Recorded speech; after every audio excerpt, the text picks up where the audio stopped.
everybody. Happy New Year! Live from Koreatown on a beautiful Southern California day.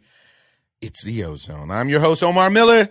Happy that you're rocking with us for another year, folks. Thank you, thank you, thank you. No matter where you are, we hope that 2020 is brighter than years past, and the best is yet to come. Come the day or mine. I'm here with my brother Terry. He doesn't feel like doing karaoke because he broke his ankle yesterday, folks. How are you? I'm broke. Yeah, and I'm busted. Yeah. The ankle's busted. Bad. What happened? Give us a play-by-play. Play-by-play. This is a sports podcast, and it was a sporting-related injury. What happened? Well, I was actually playing basketball against a young man known as Bruh Milner, my son, and I tried to beat up his shot, tried to block his shot, ended up landing on his foot, and then the worst ankle twist known to mankind. All bad. They say you do better to break it than to stretch your ligaments. Honestly, I don't know if it's broken. I don't know if it's broken or if it's just a rip torn. Because fantastic actor Rip Torn. Shout out to the late Rip with maybe the best name in showbiz history. Right? Rip Torn. Give me that piece of paper. Yeah, but it's pretty bad, dude. Bilateral comparison looks really, really bad. I have to go see our in-house doctor. Yeah, for sure. Got to go see Dr. Don. Got to need some PRP, little. Well, whatever. You might need 300 cc's, and I won't tell if you juice. Yeah, great chance I will. I'm sure you will. Cheater. Juicer. Ladies and gentlemen, Terry on the podcast is a juicer. Don't be surprised if his performance on the podcast picks up. We got Ernesto on the scene. Ernie made it past January 1st. Ladies and gentlemen, we've been trying to get a podcast up for you. You can call in 424-254-9663 and be upset at Ernie when we don't get podcasts up because he been hanging out in clubs, just hanging out and dancing. Don't. He gives his podcast to every get he sees. Ernie's been doing, he's out of champagne and roses, but diamonds on your finger. Diamonds on your finger. Ernie got drunk on New Year's Eve, folks, and this is his penance because of that, we couldn't get a podcast up, but Ernie is not in the minority there, to be honest. I think a lot of you guys are still hungover. A lot of consumption of the adult beverage. But let me tell you what I was doing. I was watching fights on Saturday. A lot of them. Man, oh man. And there were some great fights. It was. That was a good card, right? That was a really good card. Shout out to Showtime and some surprises. Mm-hmm. Man, got my boy Uzkatagi got work in the fight that I really, really thought was Can you say that name fast 5 times? No, but not unless they pay me. But the fight is that you have to give comeback fighter of the year to Jean Pascal. Jean Pascal versus Badou Jack, and what a fight! It was controversy, though, because everybody feels Badou won the fight. You talk to everybody. Yeah. I mean, literally. I've only got one more person. 100% survey. I speak to Ernie about it. We'll talk to him off camera. Yeah. Okay. But we'll assume that he then we'll confirm as well. if he was sober enough to see the fight. Something tells me he'll go along with whatever you say. You're right, dude. So, but a lot of people in the Twitter sphere definitely felt like that Badou Jack won the fight. Even Floyd was devastated. Floyd was devastated. But Floyd is always devastated that Badou can't get a decision. Badou has a problem with the late start. Plain and simple. He got dropped early. And honestly kind of got dominated early. And then he dominated the second half of the fight with a huge clutch knockdown in the 12th. That he needed, desperately. It seemed like that was the Pascal out of there. Yeah, but that was the decisive knockdown, to take him over the hump as far as winning that fight. That's Everybody what it seemed thought that like. he had it. And I don't know if everybody was just a prisoner of the moment because you got caught up in the momentum of the second half, forgetting that he got knocked down and dominated in the first half, which happens a lot. I mean, it's 12 rounds. It's you need to keep your own scorecard off to the side and turn it into yourself, round by round so you don't go back. But it's I don't know. People screaming robbery, that's too far. Yeah. It wasn't a robbery. The fight was close. Yeah. I thought that Badou won. I wouldn't have been mad at a draw. It's just hard to say that he lost. Well, I always loved Badou's attitude about the whole situation. It seems like he's a great guy. And herein is my synopsis of why he can never get a decision. Too nice. Yeah. Because the world loves a heel. Yeah, and the squeaky wheel gets the oil or whatever. Yeah, but in the sports world and in the world in general, we love a jerk now. Yeah. This is it. This is why we have Donald Trump as the president. Yeah. It's why the Brits elected Boris Johnson. Mm-hmm. It's why you have, if you look at all over the world, there's a movement for this like kind of meanness, darkness, Right. not just, witty or sharp or, oh, he's got a dark sense of humor. No, mean people. And for some reason, society is elevating mean people now. I don't know why that is. I don't know what has changed It's a that. mean season. Yeah, because in the past, not to say that Ronald Reagan was any better than Donald Trump, to be honest, but They weren't outward with it. they played the role like they were good people. Right. You know what I mean? And maybe this is better for us so that we can see the meanness on the outside instead of somebody having a dark intent from the inside. You know what I'm saying? Maybe that is the case. And we just have to open our eyes to it. That's the thing. Recognizing that, people like the bad stuff and the dark stuff because Badou Jack lost the fight, but he didn't blame anybody. Just like when Anthony Joshua lost the fight. After the fight, Like, hey, give this guy credit. He won, this and that. Everybody, you're not running a guy down. No, he said, this is my brother. Yeah. This is my brother. I love Jean. And he got the victory, and we move on. Now, another thing that I think is this actually fits with. Why don't you put it up on a chair? That's what I was going to say. Go ahead. It's not, we're on a podcast. It's cool. Elevate rice. Right. Even though I just read a recent study that said rice is not necessarily the best thing. Rest, ice, compress, elevate. But the ice is always the top dog. Okay. Anyways, but I think the key is supposed to be above your heart. So if you can, you may want to put it up on the top side. Next of level. Thing. Yeah, for you. Thank you. You want to go. There you go. That's how it's supposed to get up there. Ooh, draining. Slurpee.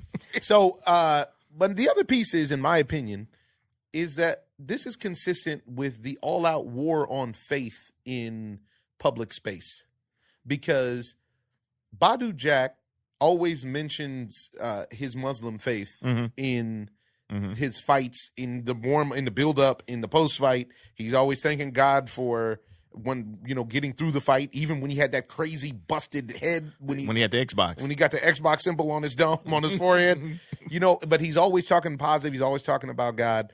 It harkens me back to the situation with Tim Tebow, who did nothing but win, but he rubbed people the wrong way because he was outward with his faith. When Manny Pacquiao became a devout Christian, suddenly he started losing questionable decisions, so on and so forth.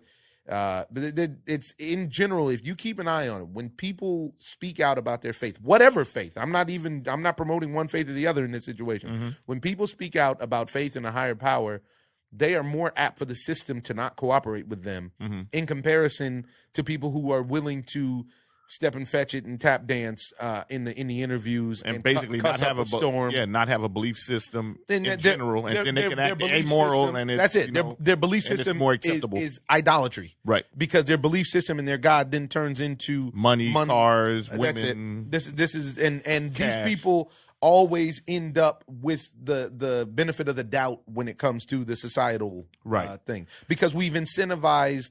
In what we think is a results-based society, we've incentivized those results as the optimum success, as opposed to integrity and a lot of other faith-based principles, if you will. Well, a lot of people have the thought that if you have money, then you have everything solved. Yes. If you have, and there's a very different muscle between making money and being intelligent. Right. There are a lot of bozos who are stone rich. I know a lot of them. A lot of really dumb rich people. Don't think because somebody has more than you that they're smarter than you. They may know how to hustle or have get more dough than you, but doesn't necessarily that's their mean gift. Or that's their focus. Yeah. But either way it goes, it was a great match. I mean, that was a big knockdown in the 12th. I thought Pascal was going to be out. Yeah. And he was on, rubber legs. He was on rubber legs, but then he started chunking them. Give him the spaghetti legs. He was. Both of the guys had heart, though. Both of the guys showed big heart. If you haven't seen that fight, go back and watch it. Great ticket on Showtime. There was a lot of good fights last year. Yeah, there was. Yeah, there was a lot of good fights that happened this year. Last year. Excuse me. Slipped up already. And then the headlining fight was a bit anticlimactic, to be honest, because it was actually I'm lying. It was an exciting fight, but in the wrong ways. Because it was Gervonta Tank Davis versus Yurikos Gamboa, who, by the way, is rumored to be a Cuban 38. Okay. Which is nice. Yeah. So the rumor has it that he's 45 years old or something like that in real life. Gamboa was a fighter who never realized his potential.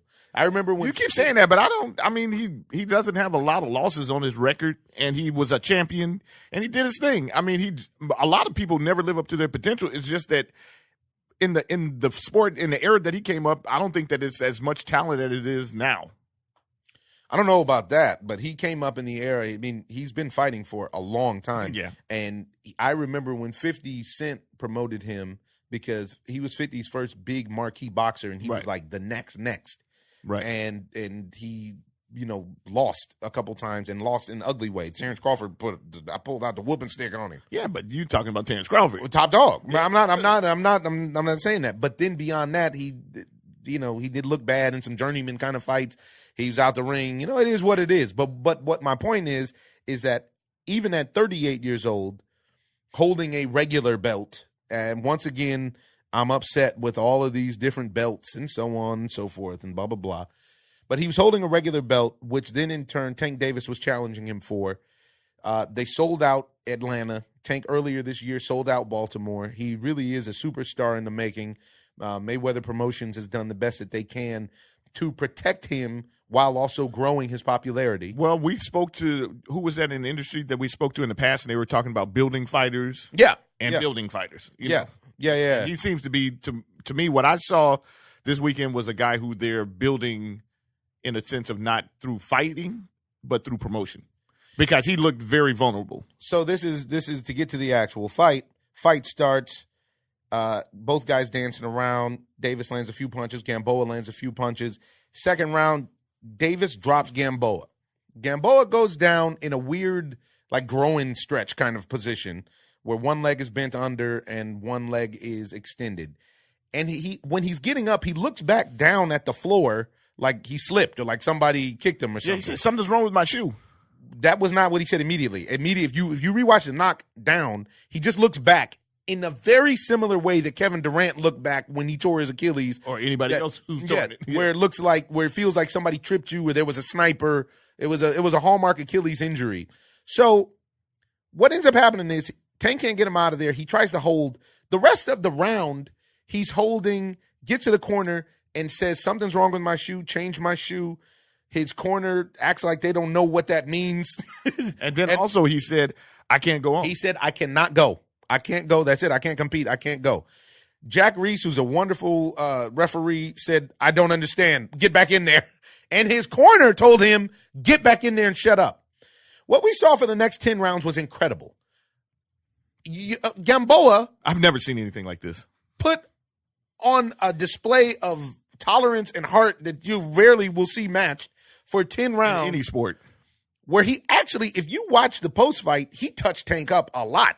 Now, this is an old fighter that's on one leg that can only punch with arm punches. He couldn't sit down on any of his punches. No. And in real life, I feel like if Gamboa was 100%, he could have caused some serious damage to Tank that last fight. Yeah. Because Tank didn't look good. He was hitting him and he was opening up. Well, he couldn't even throw punches. By the 8th or 9th round, he looked like he was out of shape. He had a hard time making the weight.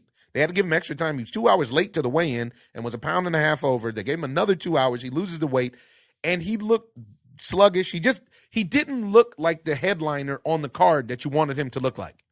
Eventually, he ends up getting the knockout, and all you read front, right, and center is about how great Tank Davis is, how he's the next, and so on and so forth. Now, you guys all probably saw the fight. I was totally unimpressed. And then Tank, after the fight, gave you classic boxer where they asked him if how he wanted to take advantage of Gamboa's injury, and he said he didn't even notice Gamboa was injured. Come on, man. Get out of here with this nonsense. You got to play it like that. Filth, flarn, filth. Yeah, because what are you going to say? I couldn't knock out a 45-year-old man. It took me 12 rounds to knock out a guy on one leg that touched me a few times. Had me in trouble a little bit. Yeah. So here's my point. And this goes back to classic A-side, B-side nonsense and stables and blah, blah, blah, and blah, blah, blah. They could have called that fight off when he said he couldn't go. The fight would have, from what I understand, would have been DQ'd in like a non-contest, basically. But instead, his corner and the ref forced him to go out and compete, kind of knowing that Tank was going to win at this point. Right.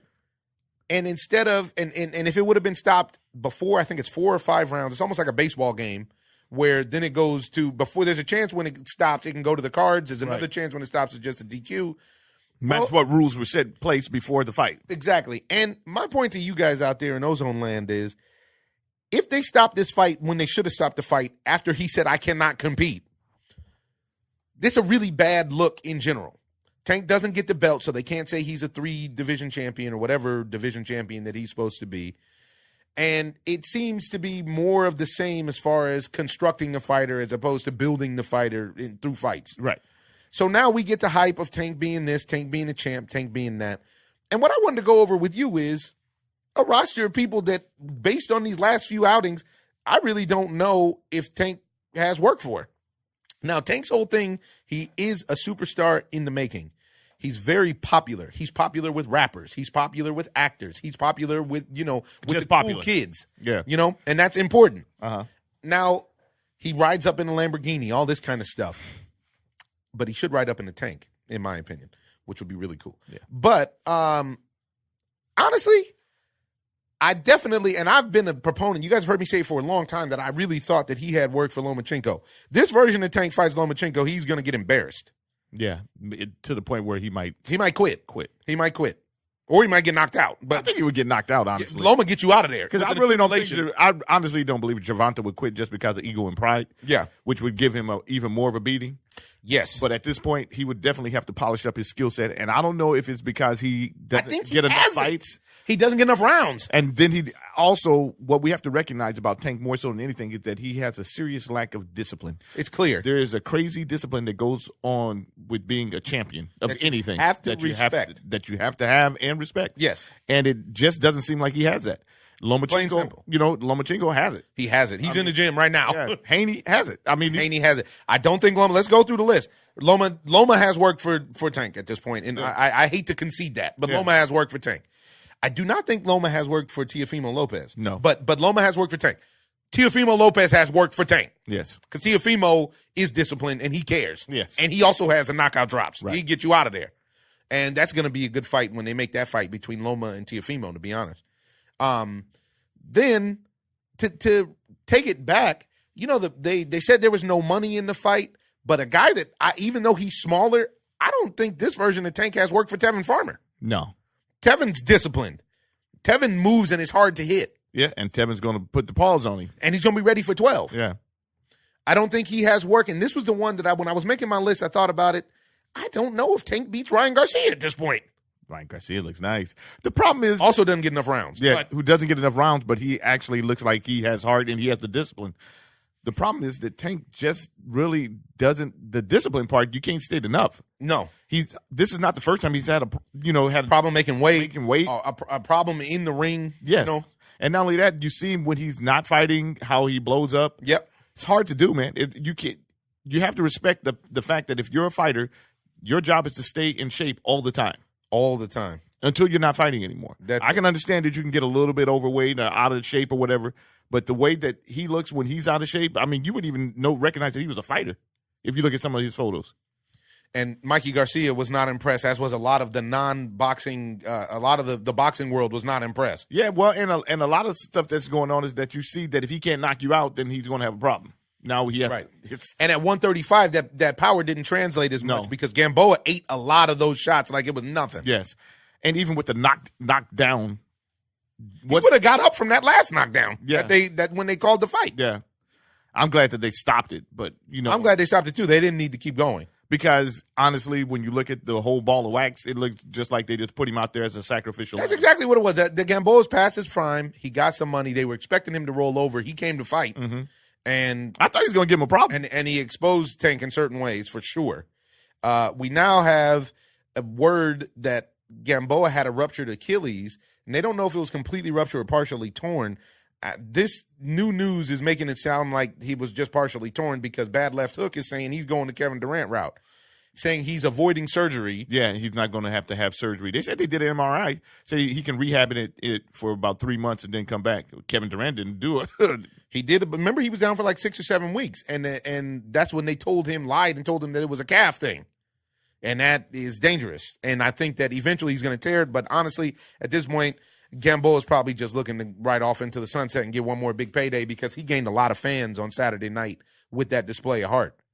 He gained a lot of fans. All right. And then along those lines, I don't know if he's got work for those guys. But if you look at it, Mikey Garcia blasted him. Everybody knows nobody wants to work with Mikey Garcia at 135. Right. Mikey Garcia blasted the fight and Gervonta, saying he was unimpressed. Terrence Crawford has been going back and forth with Gervonta on Twitter. Yeah, Terrence Crawford. Tank was trying to compare what he did to Gamboa to what Terrence Crawford did, and it's not really we can't compare that. That's two different times. Yeah, yep, and and time space continuum beyond. Yeah, so they so the boxers were not impressed. One thing that I did like about Tank. Two things. One, he's likable. Yes. Because even when he talks afterwards, they were like, "What do you think about tonight's fight?" Jim Gray asked him. He said, "You know what? I give myself a C plus," and that's real. That's an honest assessment. It wasn't a great outing. Marketable though. This is why he's marketable. Good looking kid. Mm-hmm. He knocks people out. And you like him. You like him. I want him to succeed. Yes. I want Tank to fulfill his potential. Yeah. So he's he said that's what he said. He said he gave himself a C plus, and in general he comes off very likable, but there's a chance that he could turn into Adrian Broner if he isn't careful. Oh, please don't do that. This is what I'm saying. I don't think that he has that kind of persona, whatever, to be an Adrian Broner. I know that these guys get caught up in the money and everything else, but hopefully nobody's character is corruptible like Adrian Broner has. The path that Adrian Broner's went down. I mean, Broner got to the point where he wasn't even interested in fighting anymore, more than he was interested in causing confusion. Yeah, and then. A surprise in the world of boxing is that Deontay Wilder and Tyson Fury are going to forego a press tour to promote their highly anticipated rematch on February 22nd in Las Vegas. And I think they're taking a page out of WWE, and they just want to do the national championship for football appearances. Yeah. I think it's a great idea. But why would they have to promote that fight after that last fight? Well, come on, that fight but Tyson Fury was interested in doing it, and Deontay is not. And he came out talking crazy. Yeah, Tyson Fury wants to put him to sleep for it. And Tyson Fury said, "You a bum. You a big dossa. You're scared to be in the room with me, and you should be. And I'm going to punish you this time. Last time you caught me fat, out of shape, and fresh off the cocaine." He said, "This time you're going to sleep." And it's funny because the Brits are really talking reckless to Deontay Wilder, and you haven't heard much from Wilder. I'm happy he's not turning heel, but you haven't heard much from him because Anthony Joshua just recently spoke out on his approach to the fight with Wilder. He said that he plans on fighting Wilder in 2020. He goes, he wants to stop all this confusion about people acting like he doesn't want to fight. He said, "I unified all the belts in 20 fights. Wilder's got more than 40 fights. Why is it taking him so long to unify? I'm here. You know where all the belts are if you want it." And the truth of the matter is, I'm going in there and fighting guys like Ortiz and blah, blah, blah. These aren't top-ranked heavyweights. These aren't these are heavyweights, but they're not the top-ranked guys. Dominic Brazil, Tyson Fury came out real, said Tyson Fury said that Dominic Brazil is average at best on his best day. And so Anthony Joshua straight came out and said he's not going to have a 7th-round knockout against me because he ain't going to get to the 7th round. Woo! He said, "I'm coming in there to knock him out." And I think that he could do it. He said he's got pop. And he goes, there's different ways of getting hit. There's concussive ways of getting hit. There's flash ways of getting hit. And then there's ways that you get hit that you don't get up from. He said, everybody in the world knows Deontay Wilder has the latter.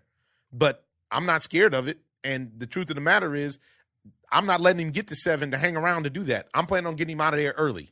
If he fought Anthony Joshua, like I always say, is that this would be the first time that he fought somebody who you could consider his peer or equal. Athletically. Yeah, athletically. Because, who has he fought that's been like his same age, same height, same. Yeah. He doesn't have the power that Deontay has in one hand, but he does use both hands. Yeah. Combos. Yeah, it's combos, and he's got thunder. I mean, the dude's got, all but 2 knockouts? I'm so excited about this fight on the 22nd. I don't know which way it's going to go now. Man, if it was in Vegas tonight, I would be there. I don't know which way to go on this thing, but it's hard to think that it's hard to call because Deontay Wilder is in trouble in fights until he's not.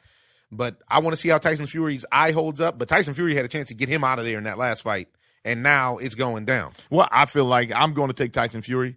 Tyson Fury dominated that fight except for 2 rounds, and to me, Tyson Fury won. And he even low key almost dominated that fight, that round. The last round he got knocked down. Yeah. He had him in trouble again because he's a boxer. Boxers, for the most part, and out of shape, Tyson Fury took away Deontay Wilder's right hand, and the only time that Deontay, and like you said, you're in trouble. He's good until he's not. Well, he's not until he's not until he's good. And in that, can he take it? I haven't really seen Deontay against Ortiz. He's taken some big punches, but overall, if you take him from a young man like Joshua, you're gonna have consistently, you're gonna have a problem. I don't think honestly that he can beat Ruiz. Ruiz is actually a good boxer if he comes in discipline. Yeah, but from what I understand, Ruiz doesn't even talk to Manny Robles anymore. No, so he got his cheese and he's finger popping. Last piece I want to cover on boxing because we want to move on to this college football bowl series. I want to shout out Artur Beterbiev because we saw Beterbiev unify the belts at 175 and, not unify, but unified two of the belts. And Canelo then in turn went and fought Kovalev and blah, blah, blah. And, there's Bivol, blah, blah, blah, at that 175 weight. But Beterbiev has said and turned down millions of dollars by saying, I'm not fighting in China. And I'm not fighting in China on principle because they have a genocide going on of Uyghur Muslims, and I'm a Muslim, and I can't fight there. It is so rare that you see somebody willing to sacrifice their cheese, for what they believe in. Right. And it was a purse bid that was going to take the fight to China. China won. And if the WBO, I think it's a WBO belt that he has, if the WBO punishes him for that, he really, really, the WBO, they're going to lose all credibility with this. Well, if that was the case, then the WBO and whoever else was the promoter shouldn't have never let China be in the process of bidding for the fight. You know, because China and most of the countries that are dealing with human rights issues are always going to have to outbid other countries to and get they did by places. $1.9 million. They overbid. Yeah, they're going to have to. Nation. Yeah, they're going to have to do that obviously because they need to get those things there. They need to get the fights there. I don't know why Rock Nation is fooling with them either. Yeah, and that's what they're talking about, seeing more fights in Saudi Arabia. The same thing. Yeah. They're trying to buy everybody's silence and compliance. It's unbelievable. And once again, everybody complies because of the cheese. Yeah. Man. Well, moving on. College Bowl Series is here, and that means do it for the tippers on the hot seat. Hey, you guys. Do it for the tipper. What How it you do? feeling? Slow motion. How y'all doing? Happy New Year, Ozone. Hey, happy New Year. Thank Happy God. New Year Another to you, year too. rocking and rolling with sports talk. Side note, before we get into your college football, we didn't get a chance to talk to you before the big bowl games, but we still got one to come. But how did you have the fight this weekend with Badou Jack and Jean Pascal? I did not watch that fight. Oh. Sorry, Ozone. I'm slacking. Oh, okay. All right. Didn't know. All right, so talk to us. We had a couple situations popped up. We had Alabama and Michigan. We had your Clemson Tigers and Dabo Swinney get a lot of love from the referees. And we had an absolute blowout.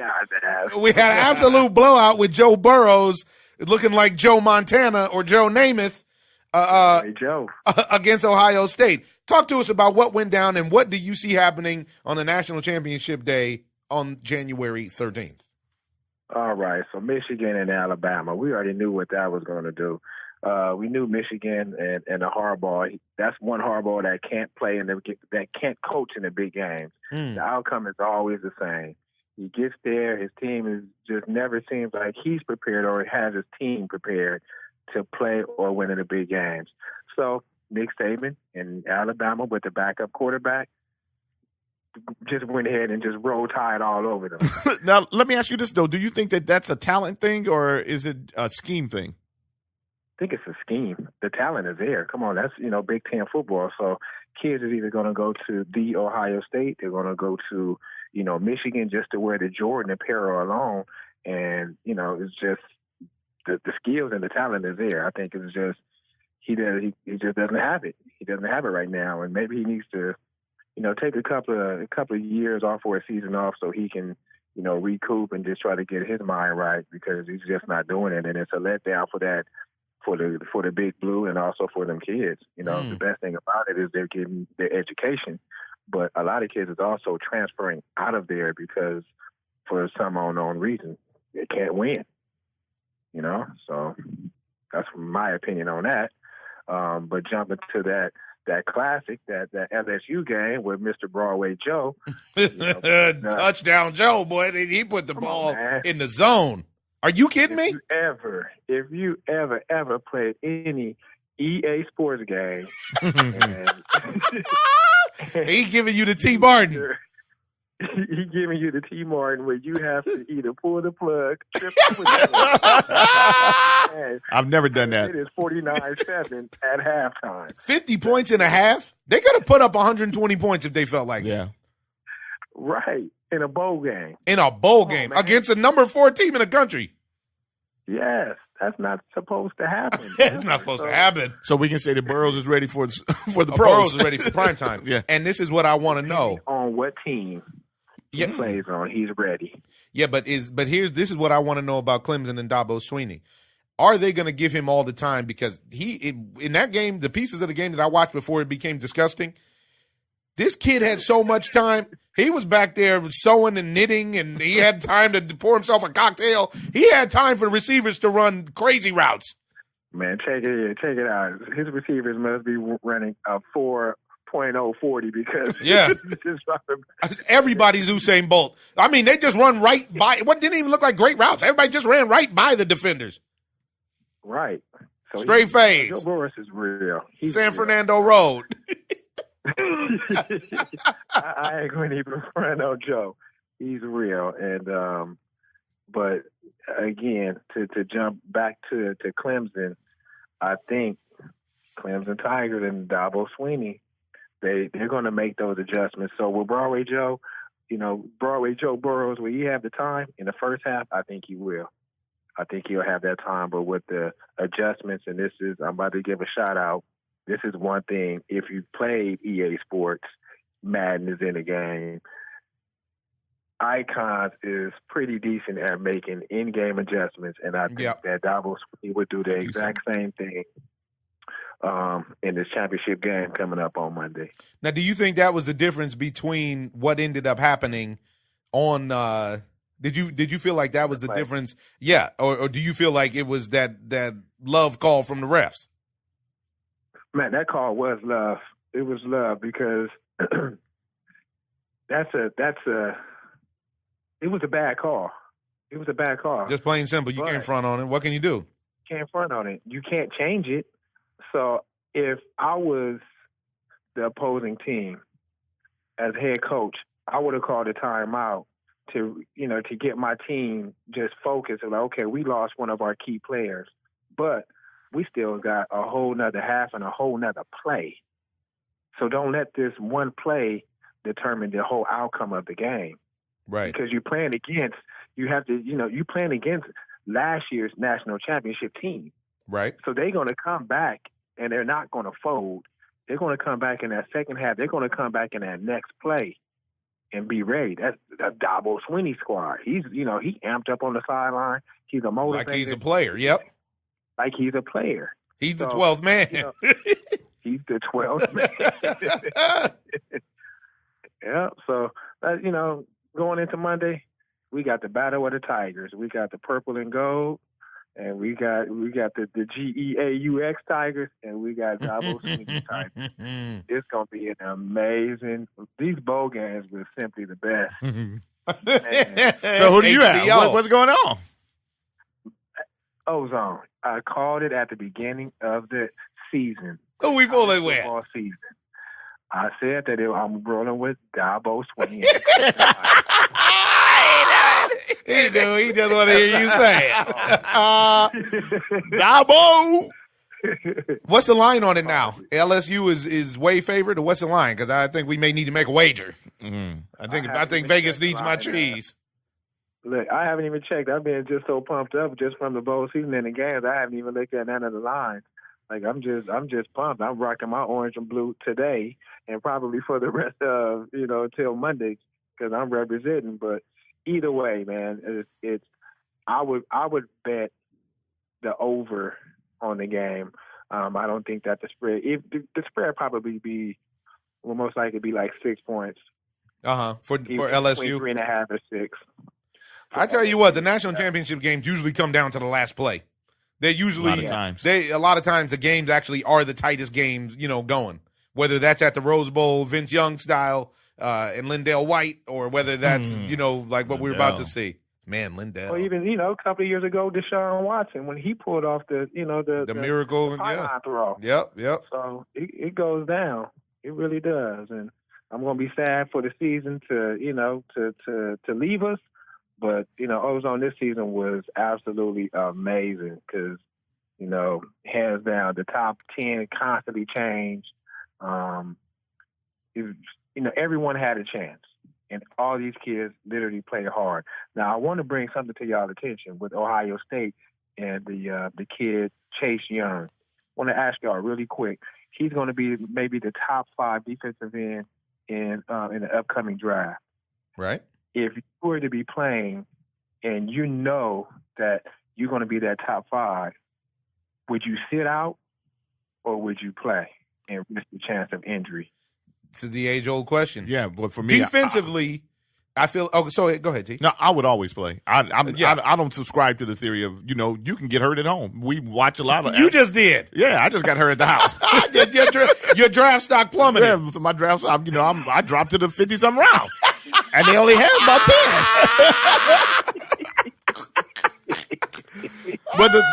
But I'm always a fan of playing, man. You better yourself by playing. You can raise your stock, and this is having confidence in yourself. You cannot play sports worried about getting hurt. But you're top 5. You're top 5. At that point, you probably have insurance. Yeah. At this point, you probably have insurance. I mean, when you see the Willis McGahee and you see the bowl game and you see his knee get bent back, we're just like, ooh, he should have sat out. Yeah, but how far in between is that? Well, in football, it's kind of common. But I hear what you're saying. I'm a fan of playing, and I have the limp to prove it. I always play. I play when I'm hurt. I play when I'm not hurt. If I can lace them up, I'm going to play.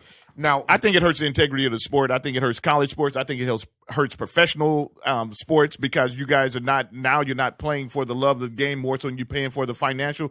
And I can understand it more so in football than anything because your money's not guaranteed. But at the same time, I would get insurance. Yeah, you get insurance. Not only that, you can make your stock maybe even rise if you step up. Well, what the Tipper is saying, you're already at the top of the pops. But if you're already at the top of the pops, I need the ring. Yeah. I need to be the Lord of the. I need to be Magic Johnson. I need to be the Lord of the Rings at every level, high school, college, pros. And that's what Kobe said too. Kobe said play, wrap up Hall of Fame. But I also understand it on the other side. Yeah, the thing is, if you're a quarterback, if you're a running back, if you can cause a serious impact on the game, then I would be like, you know what, I'm playing. But you're actually defensive end. Now, going into the season, midway in the season, the kid had something like 15, 16 sacks. Towards the end of the season, you can see him start pulling up because somebody had to be in his ear. Like, okay, look, we can get out this double wide trailer. If you don't get hurt, you're still going to be top 5. So it limited his play. You can see him pulling up and not doing a whole lot, not going as hard because, you want to get up on that stage and shake hands with the commissioner. If you get hurt, you may drop yourself down, regardless of, we all know. It's like if you're winning, everybody wants to be your friend. But if you get injured, you're almost forgotten. Yeah, but football, they'll be able to come back next year. My whole thing of it is that the biggest reason why I wouldn't, if I wasn't going to play, I wouldn't play is because the college doesn't care about you. That's the biggest thing. But yeah, and they're also cashing in on this bowl thing. And they're also cashing in. That makes the argument to not play because ultimately, if you're top 5, you're already top 5. Right. And but maybe you guys get in between 1 and 4. There's still big money in between that difference. But if you're top 5, you're interchangeable. At 1 to 5 is interchangeable for that position. In my opinion, contract. Yeah, you're getting paid. Yeah, you 7 figures on a bonus. But I think where I would really meet with my teammates and meet with my coach and say, "You would play. Stop lying. I know you. You know what though? I would. I know you would.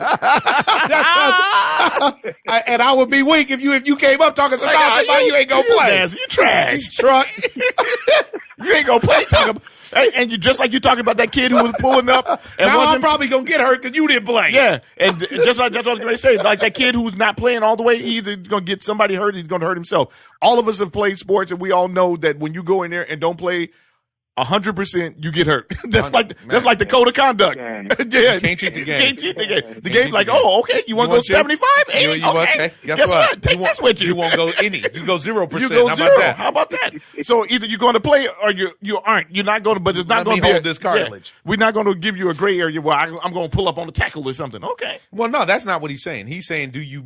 No, but he said that the kid during the season, at the end of the season, was letting up a little bit. You could see it, and that's a problem. He was right. He wasn't hitting the edge as hard because He wasn't in the corner. He getting double teamed. So as a defensive end, if you getting double teamed, you're gonna either get pancaked or somebody gonna accidentally put that helmet to the knee. Yeah. Now, we know that the game is dirty, so you may have somebody in the locker room, a coach, or somebody that don't have no interest in you that's gonna say, you know what, take him out before he take our quarterback out. So then you asked out from shaking hands with the commissioner and getting that big cheese. Yeah. So me, the thought process is like, you know what? I don't care if Big O call me nasty. We about to get paid. We're about to get paid. He'll call me nasty over lobster and shrimp next month. Surf and turf. Surf and turf. Filet. Yeah. But you know I still need that game because I need that dub. I need that dub just because I would need that dub just because I need to shut Joe Burrows down. Yeah. Because he talking reckless. I don't believe. Blow me out. Blow me out. I'm with you. It's just Now, if we down 49-7 after the half, I'm out the game, hey, man. Let your boy play, man. I'm good. Get some burn. Look, that's what y'all nasty. Y'all be like, come on, let's go. We can come back. We came back with 10 before. That's right. And we come back. That's what we supposed to do. You're not Can't supposed come back. You have to give your all, though. You got to believe. I can't come back if you ain't with me. You got to be a believer. It's all team. You know it's all team over here. Man. All right. Well, I guess we'll check in with you then. And I know you're pretty pumped up about college basketball. We'll start covering that shortly. And know you have a lot to say about the NC dub. That's right. March Madness is getting ready to come up, fastly approaching. You know, top 25 coming to you soon with the big games coming. So we'll keep it posted until next week after we finish with this NCAA football season. Last thing for you.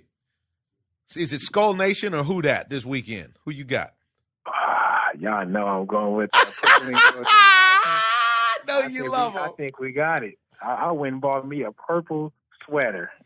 A purple Viking sweater. Of course, I got to go to the black ones that didn't have the gray. Of course, I got to go with Who Dat then if you going with the Vikings. Because you always pick the wrong team. You just said that we was going to play on the right team and you was going to have my back. You going with the wrong team. Oh, my goodness. All right, do it for the tipper. Always a pleasure. Happy New Year. Health, wealth, and prosperity to you, brother. Nothing but peace and love. And I'm out. So late. Oh, man. Always a good time in the new year. You have a glass of champagne? No. Did you have 3 black-eyed peas? No. Can you pick it like Ozzy? That I can use. Well, it's actually my favorite time of the football season, folks. One, because we've passed the winter solstice and the days are finally at the point where they're starting to get longer instead of shorter, which means more sunshine, which is what I live for. And right now we are going to call Trucker Dave to talk about the NFL. Hey, my brothers from the same mother. Trucker Dave, out on the road and the highway. How you doing? And Happy New Year! Happy New Year. Doing great. Can't wait for these playoffs to get going. It's going down. It's go time now. Wild Card Weekend is my favorite, to be honest. I love these games. Because they're wild. I know, man. You never know what's going to happen in the Wild Card Weekend. It's wild. I know. I totally agree. What are you going to do with the New England Patriots? Can the New England Patriots pull it off without their vaunted bye? They need that bye so bad, like you need cartilage in your knees, in my opinion, and they don't got it. So what is Touchdown Tommy going to do out there while Gronk is smashing up Steve Harvey Legos on the New Year's celebration? What is he doing with Julian Edelman and Sony Michel and the squad? Talk to me about that game first. Well, you know what I would do is I would just go heavy with the run game. It looked pretty good last week. He had like 74 yards. Sony Michel, the passing game, I just don't think it's there. I think Tennessee's just a terrible matchup for New England because you got personnel that played in New England, you got a strong running game, and you got Ryan Hill with the play-action pass and the bootlegs. That's just trouble waiting to happen. Trouble. Derrick Henry is trouble. The 250-pound running back is always trouble, and Tannehill seems like he has a real chip on his shoulder to show that what happened in Miami was a fluke. Right, and I also think that, New England is going to have to commit to the blitz. So when they blitz, they got a great chance of getting burnt with that running game being, as strong as it is with Derrick Henry. So if you commit to that blitz with Derrick Henry running the ball, you can actually get really, really burnt. I mean, really burnt. It's a bad matchup. Yeah, it's a bad matchup. Very, very He's bad. a bad matchup for everybody. He's a bad matchup for everybody, but right now he's really – because what I was talking about before is that New England with their defense, which is great, they're small. Right. With Derrick They Henry, are small. and so they went with speed instead of bulk and power and everything else. And Derrick Henry's a power back that Derrick punishes Henry, you. Exactly. So in the latter part of the game, especially if they decide to run the ball 30 times, it could get ugly. I mean, literally, because good, man. it has. I mean, I agree with you. I think it's a bad matchup for the Patriots. I You know who else is a bad match? Oh, sorry about that. I was just going to say, I actually think that obviously it's bad that they lost to the Dolphins because they didn't get the bye, but in a sense it's good because they can actually have a wake-up call and say, hey, this isn't just a given. We're not just penciled in to the Super Bowl. Anyways, that's all I had to say. Yeah, I just think that it would be it's even what people aren't talking about is to me, it's a worse matchup for Baltimore because they do everything that Baltimore does. But I think they can do it just a little bit better in the playoffs. Wow. Tennessee's built for the playoffs. Tennessee's the 6th seed. So if Tennessee beats New England, they go to Baltimore. The first seed plays the lowest seed. So it could get even worse for Baltimore. Everybody's penciling Baltimore in. If you got to play Tennessee, man, Tennessee is that team that Baltimore was last year when nobody wanted to play Baltimore, but San Diego took care of Baltimore because Baltimore didn't have experience with Lamar Jackson. Now he's got some experience under his belt. Yeah, and I also feel like if Tennessee can make it past the Patriots and get to the Baltimore Ravens, Baltimore has terrible run defense, and that's a problem. And that's a problem against the league's leading rusher. And then also you talk about clock management, clock and time control, time of possession. So it's just all around Tennessee. And Tannehill can put the ball on the money. So. Yeah, and you know what? Tennessee has big receivers, and the rookie. A.J. They Brown. got a rookie that's nice. Yeah. They got Davis, who gave New England problems before. They got Adam Humphries. They got and they got a good coach. Yeah, yeah. Vrabel's a great coach, and you know what? And an ex Pat. Yeah, and I think that I think that the Patriots' game plan is going to be stack the box and try to make Tannehill beat you. But for me, I would still run the ball. You can stack the box. I really don't believe that eventually, even if I got 2.5, 3 yards to carry, eventually that line is going to wear down because they're small. Earl Campbell, Jerome Bettis, you name it. Everybody has shown you over the years that Emmitt Smith, that the big running back. I'm talking about the bigger guys. The big running backs are a problem in general, but the big running back is unstoppable in the playoffs. The big running back is usually not affected by the conditions. No. Because I'm not throwing the ball, the ball isn't slippery. I'm just punishing you. I'm pushing forward and I'm punishing you, and eventually you're gonna let me go. Yeah, and the dude's not interested in running outside. He's running between the tackles. He can run outside too, but you know what? The difference with Tennessee is that's their identity. Yeah. What is New England's identity? Defense, special teams.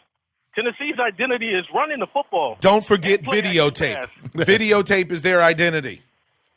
Well, and this time it's going to work both ways because I'm sure Vrabel has videotape on them as well. And then they also, I think in this game it's going to come down to mistakes. Who makes the most mistakes is literally going to pay for it. So if Tennessee comes out there and they're not disciplined and end up making small mistakes, then they're going to end up losing it. I think that James White really might be the difference because they're going to have to use him out the backfield for passing out of the backfield because Tennessee actually they do have decent defense. And so it's going to be tough. And Tommy can't really move the ball like he used to. He can't move the ball, and Tennessee really has one of the best safeties in football. And if you don't commit to the run, or if you have too many 3 and outs, with that running, if Tennessee gets an early lead on them, it's trouble. And another thing that Tennessee has is that they're not going to be intimidated by Gillette Stadium. They have like 3 former players. You got Deion Lewis, you got Malcolm Butler, and you got Logan Ryan, who's played there. They're not going to be intimidated by the stadium like Miami wasn't intimidated by the stadium because their former coach coached there. And he got them ready, and he knew what Tom Brady likes, and he knew what Tom Brady doesn't like. Same thing like with Mike Vrabel. Yeah. I think Tennessee's going to be comfortable. I look for Tennessee to win this game. Wow. You heard it here. Experience. They win from experience. That's about the only thing. Well, we're going to see which Tannehill shows up because right now he's riding him and Fitzmagic are the highest, got the highest confidence level of any quarterbacks in football. It seems like Ryan Tannehill's been one of the best football quarterbacks in football for the last month or so. He ended up with the highest QBR rating, I do believe, in the league this year. But let's talk about this game which might have been the best game of the year. This Seattle versus 49ers game. Wow. Which one? The Mariners, the Seahawks versus the 49ers game that ended with that crazy stop, and then a repeat of the Super Bowl in 2015 with them not running the play in time with a delay of game. Yeah. That was the biggest defensive player of the year to me. That was a great defensive play. Total discipline. He stopped. He did not overcommit. He knew, I think you tweeted something that was so poignant. He knew where the goal line was. He did. You look at him. He watched it. He saw him catch the ball. He stayed in his position. He stayed in his stance. And as soon as he caught the ball, he hit him enough so that another player can come and help him wrap him up. And they both got him. And he never got a chance to even extend his arms. Yeah. It was unbelievable. That was great slow motion camera work, too. Yeah, it was. And the big thing about that game that I liked is, hey, I'm glad Seattle lost so Green Bay is the number one seed, man, because Green Bay's not a number one seed. Green Bay's phony. Yeah. And you know what? I wish they didn't get the bye, but whoever they play in the second round is going to give it to Green Bay, even in Green Bay. Yeah. And I'm saying that as a jaded, bitter fantasy football GM owner of Aaron Rodgers who refused to put up any points this season. Got you. What can save them is that home field with that those weather conditions. That ice cold. It's real. Yeah. And that win, man. But the Saints look really, really good. The New England game is so big that people aren't even talking about the other. Yeah, crazy, right? Right. That's crazy. Because it can actually end the dynasty. Everybody's saying, okay, this is it, man. This is it. And I don't know if the NFL wants Tom Brady to go out like that. So look for some favorable calls. Oh, you know that. Yeah. That's a must. But I'm looking at the Patriots and not the Patriots, but the Saints. I believe the Saints can go all the way. I mean, literally, they have everything. They had everything last year, and they got didn't jerked. have everything last year. Yeah, they got jerked. They would have beat New England if they didn't get jerked by the Ram call. Yeah, but we don't know that because they didn't even get a chance to get past the jerk call. I know. But this year, they have a better defense than they had last year. Only thing is this year they got to go on the road and win. Yeah. So that's going to be interesting as well because if I don't know, I'm thinking they have to go to either potentially Philly or, they have to go to potentially either Green Bay. They would do better to probably go running back in San Francisco, which is actually Santa Clara, which is actually San Jose, in comparison to running around up in Green Bay or running around in Philadelphia or something to that effect. But a game nobody's talking about that I think is going to be a good game and possibly an upset and possibly not is that Buffalo-Houston game. I like watching both of those teams play. Right. Houston just has no defense, and Buffalo likes to put up points. Yeah. But you know what? I'm liking the Texans to win. I like J.J. Watt coming back. I like Watt coming back. I like the fact that I don't like the fact, but the fact that Deshaun has lost last couple of years, was injured one time. I think he's going to get over the hump. He's a big-time ball player. To the second round. Yeah, and he's going to get at least into the second round. If they lose, it won't be his fault. That's what I'm confident in saying. I'm taking Buffalo. Really? Because the defense is so much better, and Houston's secondary is terrible. I mean, and then the only thing that Buffalo really lacks is not the only thing, but they lack experience, and then their running game is not defined yet. But you have an old Frank Gore there that can grind it out. But who's going to stop Josh Allen? Everybody feels like Lamar Jackson has more rushing touchdowns as far as quarterbacks, but it's actually Josh Allen. Josh Allen can take off on you. Josh Allen actually has a hose, and he can exploit that secondary of the Texans. But is it going to be the same Josh Allen that just lost against the Jets? Come on, man. No, Josh Allen didn't just play against the Jets. Josh Allen played 5 snaps. I know, but the same Buffalo team would, you know what I mean? No, because that was them sitting. They sat most of their starters. So if you sit most, you don't want to go into the playoffs like that. I mean, the Texans have a flaw, and not only that, we don't know what J.J. Watt is coming back. So, is it J.J. not just a name, or is it J.J. Watt, the stud athlete that we know? Well, they said he's been available for 2 weeks. He just hasn't played for this exact reason. I don't get the feeling that J.J. Watt is going to come back and be half Watt. I think JJ's coming back. What are you giving us? He's giving you full wattage. I think he's coming back. He's gonna give you that full wattage, man. I'm telling you, y'all, full wattage. I'm taking Buffalo. What do you guys think about that? The New Orleans Minnesota game, and everybody's like massacre, But that should be a good game. Should be a good game, but I'm taking Drew Brees in them. Drew Brees actually, to me, I feel like they have the most complete team in football. That's the loudest place I've ever been in my life at a sporting event. I went on my birthday. I was shooting a movie down there, shooting Homefront down there, and I ran into Bob Costas at the hotel in the gym. And Bob Costas, this was awesome. Bob Costas slid me tickets and field passes to the game. And so cool. On my birthday, it was so cool. The homie BC, and he slid me. He shout out to BC. He slid me passes, and that was because he was at. Matter of fact, Dave, you had just missed him because he was at what's his name? He was at the Express premiere, and I met him at the Express premiere in Syracuse, and then he really? met him at the Express premiere in Syracuse, and I saw him in the gym and working out, and he was like, "Hey, man." And he said, "What are you doing here?" I said, "Oh, man, I'm working, hanging out. It's my birthday, blah, blah, blah." He was like, "Here, what are you doing?" And he's like, "What are you doing tonight?" I said, "Nothing. I don't even have to work tomorrow." He's like, "So you're going to a football game tonight? You ever been to the Mercedes-Benz Superdome?" So cool. I was like, "No, I haven't." And New Orleans is the best because it's right down the street. It is, man. Man, this is the best. And the Superdome is like in the hot part of the city. You can walk. Yeah, it is. And so I went up there and I was on the sidelines before the game. I've never been to a place that loud in my life. And I went back there. Oh, really? Yes. For that next year, actually, I was back there. That game was in October, and they played the Raiders, I do believe. And then they blew them out, and it might have been the Raiders. I can't remember who they played. Then what they ended up doing was that was the year they hosted the Super Bowl. The Saints didn't make it. It was the Ravens and the Niners. I went back to that game. And I think that the regular season game might have been even louder than the Super Bowl. Wow. That regular season in the dome, in the Mercedes-Benz Dome, man, that is so loud down there. It has got to be hard to focus. That's when they had German Shockey and everything. Yeah. Wow. Man, look at Michael Thomas. The dude has over 1,700 receiving yards, which is number one. He broke the catch record. And we don't even talk about him as being like a top 5 receiver in football because he plays with Drew Brees. Crazy. Yeah, Drew Brees doesn't catch the ball, though. I see a lot of top-notch receivers who drop the passes. And Michael Thompson, I think, maybe had 1 or 2 drops this whole year. Yeah, Michael Thomas, I think he had 1. Really? Yeah. 1 or 2. Yeah, they put the stat up. Yeah, they put the stat up. It's funny. They put the stat up every game, but they don't make a big deal out of it. Right, it's nothing. And it's a trip because you watch a lot of football. Guys drop a lot of passes. Yeah, they sure do. Edelman's one of them. And he still owe me my money. Right? Really?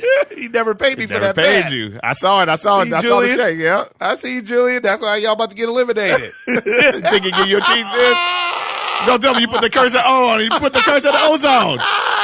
So fly, we in the O-Zone. You gotta pay debts. I gotta go. Oh man, you go and stick the clutch. Nah, man. Sorry, yeah. It'll be a rough. If anybody get dialed in, it will be them. But I just don't see it happening because if you win, you got to go up there and play Patrick Mahomes without a Gronk, without their defense. Patriot defense is shaky, man. I mean, Gilmore is going to have to guard. I mean, they said he's probably going to guard Davis, but if he has to guard Brown, it's going to be the same thing like Devontae Parker. His dude's got the same size. He can high point the ball. Yeah. What are you going to do Patriots play a lot of man-on-man, cover zero.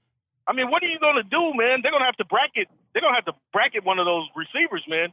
I mean, if you do, then you got Derrick Henry to deal with. And you got to watch out for the bootleg. So if Tennessee gets up on them first with their struggling 3-and-out screen pass offense, it's going to be a problem. It's going to be a problem. I can't wait to see it. Well, I'm pumped. You got me pumped. I'm ready to go. It's go time, baby. It's January. It's go time. All right, Trucker Dave. Well, we appreciate you calling in, and have a happy new year out there, and we'll check in with you after the games. Yeah, it was great. We'll do a show. There it is. Take care. You too. Peace. Wow, what a great day in the O-Zone. Second day of the year, and we already got one in the can. All right, folks. You got anything else to offer? Nothing but Domingo Yerman's got an 81-game suspension for substance abuse. That was it substance? I thought it was for the domestic abuse. That was for beating up his wife. From what I gathered, it's substance. No, I think that was from beating up his wife. But also Yankee great, perfect pitcher Don Larson passed away. So David Stern. David Stern checked out. He really did take the game to the next level for us. He made basketball a global sensation. People checking out, folks. This is a new year, same you, but it can be any you want to be. And I want to leave you with a quote about exactly that. It's a quote from Jean Guerre, Landscape of the Body author, and he says, it's amazing how a little tomorrow can make up for a whole lot of yesterday. Keep your hope, folks. Find it, live in it, be there, because your hopes and your dreams can take you to the next level in your life, in your mind, for your goals. This is the O-ZONE. I'm your host. We got a lot of action for you this year. We're planning on a major expansion. Thanks for rocking with us from 4 years on this year, I do believe. And beyond. The O-ZONE.